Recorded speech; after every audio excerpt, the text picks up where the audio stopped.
Welcome to Joy Recovery Radio, the place where couples like you can discover healing and hope after sexual infidelity and betrayal trauma. We're here to share insights, strategies, and real-life stories that support both sides of the recovery journey. We're passionate about getting this message of hope and healing to as many couples as possible. The best way you can help us do that is by engaging with our podcast. Please take a moment to follow us on Apple Podcasts and subscribe to our YouTube channel. Liking our episodes and leaving a 5-star review also makes a huge difference, helping others find our community when they need it most. Let's dive into today's episode. Welcome to another episode of Joy Recovery Radio. We're glad that you joined us today. And we've got a special guest today, Stephen Kabler. Stephen is coming to us as one of the chief experts when it comes to polygraph for full disclosures for sex addiction and betrayal recovery. So we're thrilled to have him here today. And Stephen, I'm going to let you introduce yourself a little bit more in just a moment, but I just want to pause and recognize the irony of the situation is not lost on me. I saw you last month for a maintenance poly. I was sitting in a chair and you were asking me questions, and now look at us. You're sitting in a chair and I'm asking you questions this time. Well, on the question. So for our audience, Stephen, tell us just a little bit more about yourself. Okay. I'll keep that part brief. My name's Stephen Kabler. I'm a polygraph examiner here in Houston, and I've been doing sex addiction polygraphs for a long time. I'm definitely not the first who's done them, but I would say I would still consider myself the absolute pioneer with respect to sex addiction polygraphs for sure. I've done many thousand, probably somewhere over the 13,000 ballpark right now. And this is my primary thing. And I started out doing homicides, sexual assaults, the same thing that most polygraph examiners get into. Criminal was my world at first. But once I got into this, it kind of took over my life. And we'll talk more about that as the questions come up. But that's who I am. I work out of Houston, work out of my home now, thanks to COVID, which I'm sometimes almost grateful for. But I love what I do. I really do love this part of what I do. That's the beauty of it. I can pick and choose the work I do, and I choose this work. I'm not stuck with it. So Great. Well, we're honored to have you. You are officially our first guest interview that we've done in this podcast. We just launched it 5 months ago, and we are just giddy that you're with us today. So let's dive right into the questions, beginning with number one. In simple terms, can you explain what is a polygraph and what is it measuring? So I'm going to keep things simple. It literally is a recording of people's reactions to a series of questions, right? That's it. It's a recording of your physiological changes at the onset of a question. Stephen, I can't imagine how difficult it must be for you to have this day in and day out. And it's definitely something that whenever I've engaged with you, you're very passionate about it. And I so appreciate that. So I'm really curious, what drew you to specialize in polygraphs for sex addicts? So first, I'll tell you how it got started. There was a guy who, Milton Magnus, and a lot of people, if you've been in this long enough, you know who that is. In Houston, as far as I'm concerned, in Houston, he was the sex addiction guy for a long time, really up until the point he retired. And so one day he calls me and it's a maintenance test. And the guy comes, and he happened to be one of the guys whose acting out was almost exclusively pornography and masturbation. And so, again, remember now, this is my beginning. It's my first one. My attitude was different. Everything was different. And so we're going in there. My first thought is, are you kidding me? Porn and masturbation? We're fixing to hook a guy up for a polygraph about porn and masturbation? I was really surprised, right? I didn't know anything about, this world of sex addiction. And so I'm taking it almost with an attitude, but it's work, right? I'm trying to make a living. I go and do the polygraph, and honestly, when it was over, I just really thought it was silly. To be honest, I thought it was silly. The guy didn't have much to say. He was still in that scared stage, right? So he was doing nothing wrong, and I mean nothing. And so it's just a really easy polygraph. Because at that time I was doing them the way I did all other polygraphs. I didn't know any better. A couple of weeks later, Milton contacts me again. He says, "Hey, I've got another guy that needs a polygraph. My guy didn't show up." And I had already sworn these off. I wasn't going to do these. I'm just not interested in this stuff. I'd already decided I wouldn't do infidelities anymore. It's not my bag. And so he says, "Well, I'll pay you twice if you'll come. He'll pay your fee, and then I'll pay your fee." Now, all of a sudden, the businessman in me is going, okay, maybe this one time we'll do it. So he tells me, he's like, "Hey, this will be a little different." And listen, I'm paraphrasing. I don't remember all the exact details of our conversations, but basically he's telling me this is going to be different. This is a disclosure. And so he gives me the rundown of what we're doing. And listen, interviewing people, that's what I do. That is my bag, right? And so I get in there with this guy. I'm still not really getting it, but I'm in there with this guy and he's telling me one thing and I don't have this long questionnaire, this process, none of this stuff. I'm totally winging it. And so I'm asking a question and it's getting me a little answer. Well, the investigative interviewer in me think, oh, wait, well, that makes me think of this next. Here's what happened. After a period of a couple of hours, I end up writing 3 pages of new stuff. And man, and I just kept going one thing after another. But here's the change. This is what made the change. When the test was over and I told the guy that he passed, you have to be a guy who has struggled with sex addiction and gotten to the other side of it to really understand this part. Like he fell apart. I mean, he literally sobbing and I didn't even know how to react to it. I was just like, oh my gosh. It was really taken back. And this guy tells me, he says, you don't understand. And it's a big manly man, right? He wasn't sensitive by any means, but he's just boo-hooing. And I know he can see me looking at him like, I don't know what to do, right? And so he says, you just don't get it. He goes, you have no idea what it's like to be 100% honest for the first time in your whole life. And I just thought, holy cow. I mean, just seeing him and watching his reaction, I knew at the end of that test, man, there's something serious to this stuff. This is serious.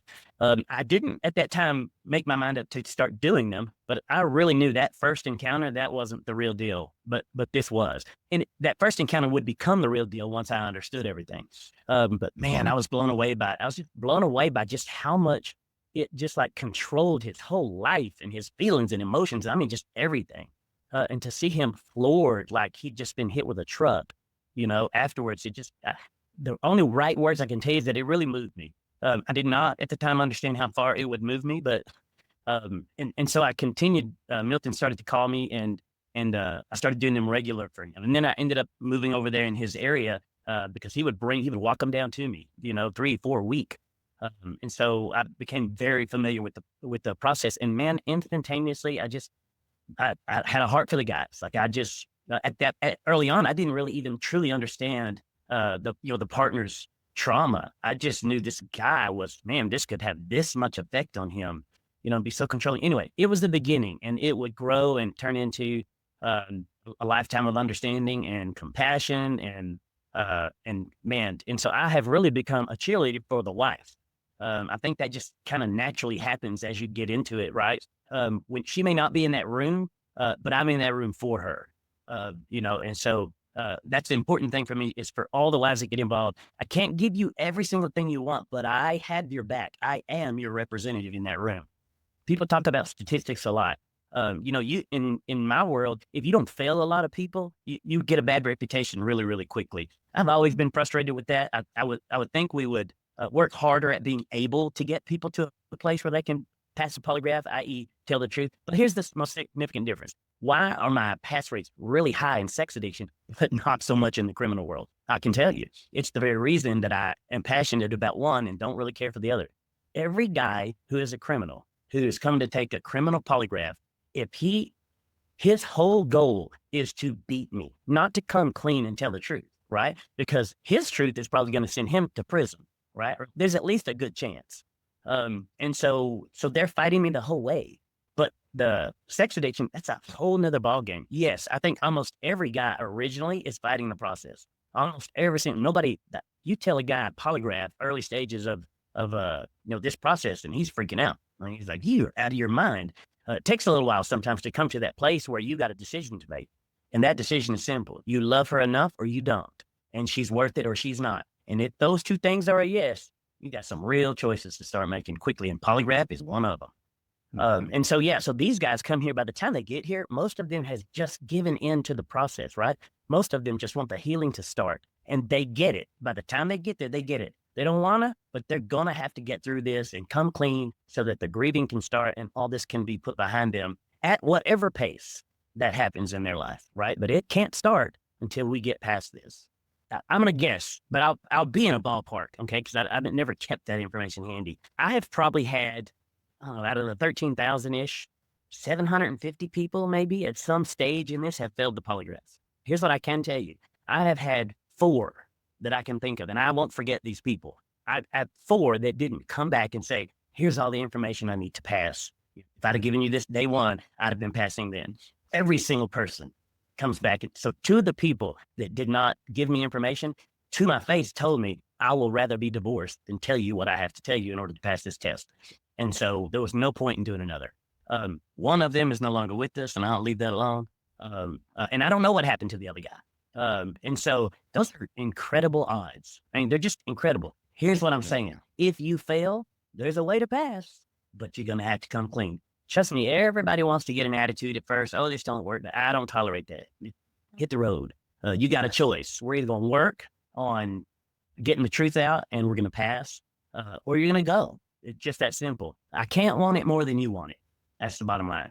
But yeah, I mean, I want to work with them. I don't want you failing. I'm not going to just give it to you. You're going to have to come clean.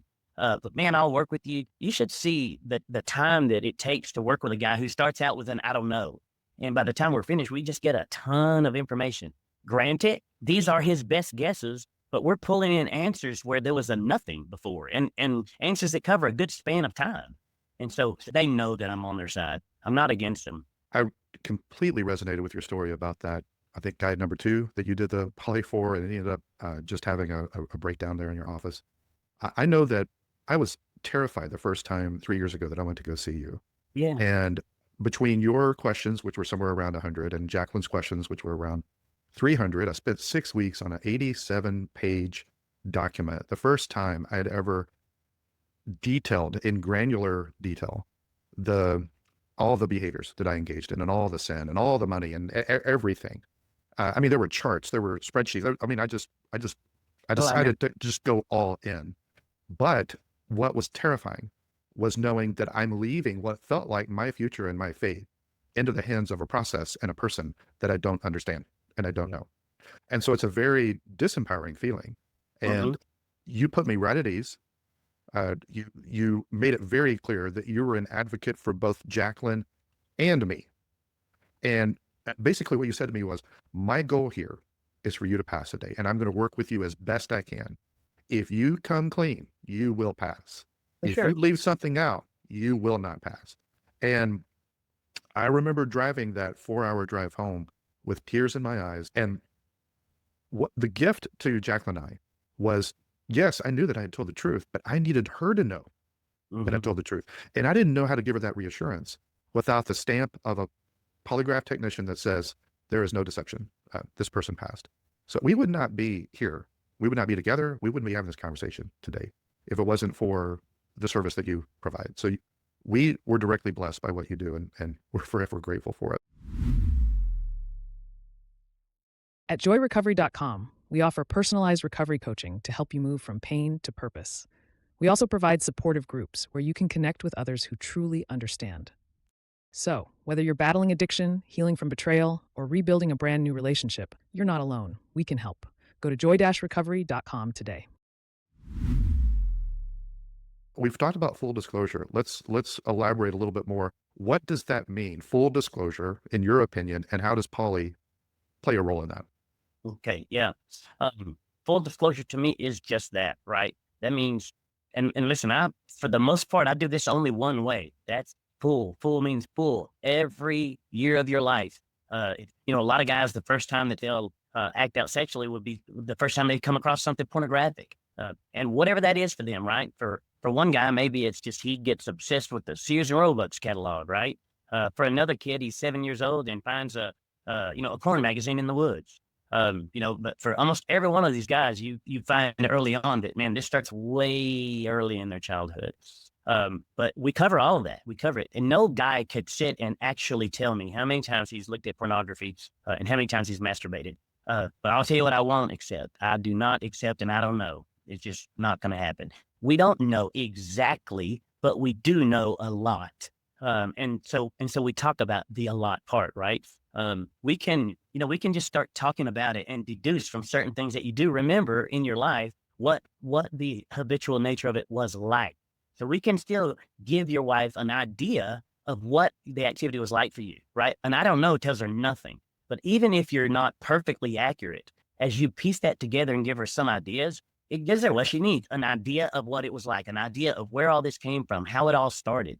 And that's really what that's about. It's not about truly holding a kid accountable for how many times he masturbated or looked at pornography. It's about helping a man realize just how this all got started, we're not going to be accepting them. I don't know.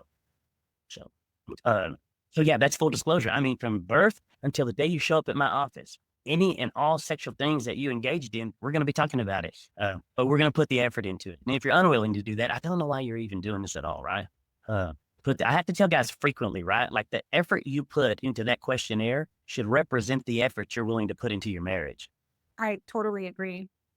What's the primary benefit for both the betrayed partner and the addict of incorporating a poly into a full disclosure? Well, I mean, you think that's a complicated answer, but it's a really simple one. The benefit is truth. She can't know what she doesn't know. It's funny to watch guys get so frustrated. Well, I've already told her that. Well, I mean, goodness. Well, as long as you've already told her, then I guess she knows. Man, the whole point of all this is that we have lost trust, right? Polygraph is the first piece of evidence that you get to give your wife that says, hey, we're working towards getting this back, right? And so that is the benefit. I'll tell you this. Imagine there is no polygraph. I promise you, if you look back at that 13,000, the number of those people who today would not be together, because I want to tell you, a guy who gets caught but doesn't really have to tell everything he did, that's a guy that's going to continue doing it. Because I'll tell you this, that thing, right? That thing that you leave out there, it'll be the reason that you convince yourself you might as well, right? You'll call yourself every name in the book, right? Bring yourself down and let that be the reason. I'm a liar anyway, right? Well, when you have an absolute white, clean slate, man, you might still make that decision, but boy, do you think 2 or 3 times about it before you just jump off that ledge. And so it's absolutely a huge benefit. I say this all the time. There are some therapists out there who don't believe in polygraph. And this is going to offend some people, but I'm going to say what I believe. That's a therapist who's probably never told the whole truth. I've noticed this about people. People won't ask you to do what they wouldn't do, right? People won't believe in something for you that they were scared to do themselves. So you're going to find a certain group of people really aggressively against polygraphs. I don't blame them. I totally understand why. So, meaning, I imagine there's lots of stuff. I'm not saying that a guy can't be truthful if he doesn't have polygraph. I'm just saying that's the whole thing about addiction. If you could have, you'd have done it already, right? Stephen, what would you say to those that are skeptical about polys or common misconceptions that you'd like to address? That's funny. Last night, I got a text from a guy who's wanting to get the process started, and he brought up the whole skepticism, and he said, because of my prior legal experience, and so my first reaction was, because I'm from that world. I know what your experience is, right? And so I said, what is your legal experience? And of course, his answer is this. He's like, well, I went to law school and then I was an attorney for technically 2 months. And I said, so what you're saying is you don't know anything about polygraph. And that is the truth for almost all people who are skeptics, right? They don't have any idea. Skeptics, I don't know what to tell them. They just don't know. And they're skeptical because they really don't have any information. But I understand it, right? I think if I had not have been a polygraph examiner, I think I would have been one of those skeptics. And it's because, the machines are fallible, and goodness, listen, everything is fallible. Humans are fallible. Anytime you go to have a surgery, what's the first thing they tell you? Listen, things can go wrong, right? We're not selling perfection, and I'm not selling perfection either. Is polygraph an absolute? No. And I'm not telling you that it is, right? But I'll tell you this. If you told me, Stephen, you got 85%, take this number right here, you got 85% chance of winning in Vegas. Brother, I'm selling everything I got, and I'm going to Vegas to run that one number, right? I'm saying it might not be perfect, but it's better than good. It's excellent. And you take that risk, because let me tell you what the risk is if you don't do it. Your risk if you don't do it is a guarantee that you don't and will never know the truth. So ask the skeptics this: what have you got to lose? I mean, really, what is it you're going to lose? Nothing, but you can gain a lot. I think some people actually hide behind skepticism as a way to get around having to take the poly too. I want to add this. That guy yesterday, I chose not to work with him, and here's why. I said, so what you're really doing is setting it up so that if you fail, you don't have to take responsibility. And I chose not to work with him. Yep. And so that's when a guy starts professing how polygraph doesn't work, it's simply because he doesn't want to take it, period. I don't even take it personal. It's not about me. It's about him. So I host a women's meeting every Tuesday, and I'm so grateful I get to ask this question. What are the limitations of a polygraph? What can't be measured? Because Okay. the women and we were talking last night, and she was like, but can it measure feelings? And I was like, well, hold that question, because I'm going to ask Stephen Kapler that. All right. So this is a place where we're going to be really careful, right? So it's limitations are something that we don't want to talk a whole lot about on the air, but some.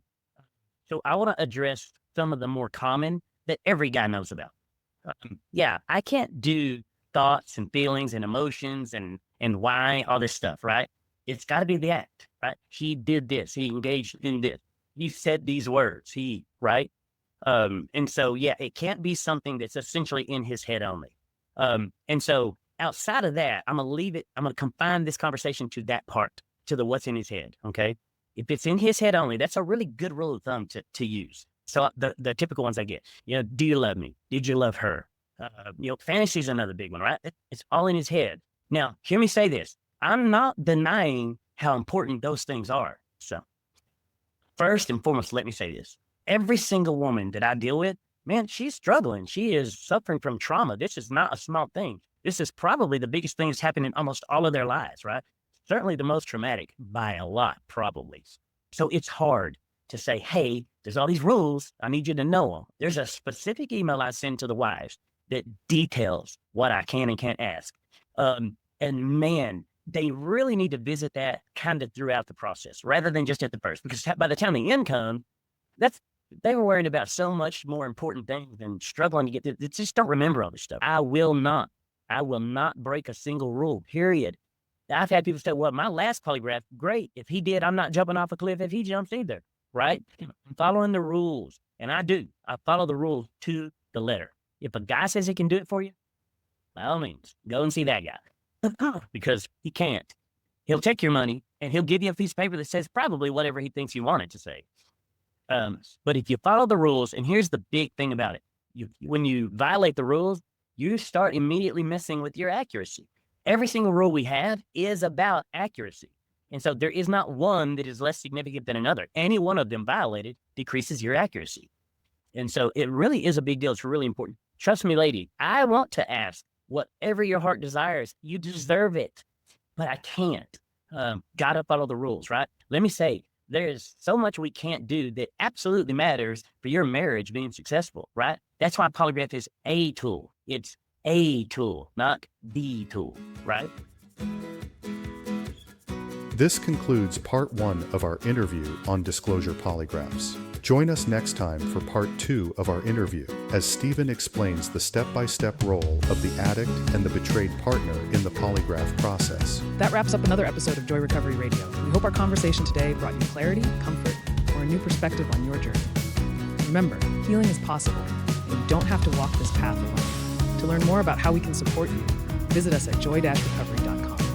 Thank you for joining us today. Until next time, choose joy.